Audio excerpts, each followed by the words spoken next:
You are listening to 60 Seconds Civics, the daily podcast of the Center for Civic Education. I'm Mark Gage. There are 4 common methods of constitutional interpretation.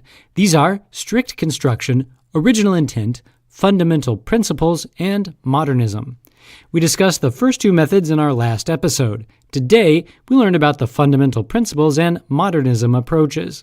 Fundamental principles looks to principles such as natural rights, republican government, or limited government to interpret the meaning of words, phrases, and clauses that may not be clear. Advocates of this method argue that identifying the fundamental principles embodied in the Constitution is a useful way to determine the meaning of words, phrases, or clauses that may not be clear. Modernism, also known as instrumentalism, starts from the premise that the Constitution should be interpreted, and interpretation should adapt to changing circumstances and contemporary needs.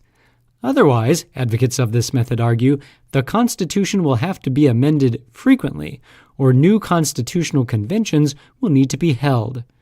Advocates of this method further argue that justices should not hold back social progress by adhering to outmoded understandings of the Constitution. Thank you for listening to today's episode, 60 Seconds Civics, where civic engagement only takes a minute.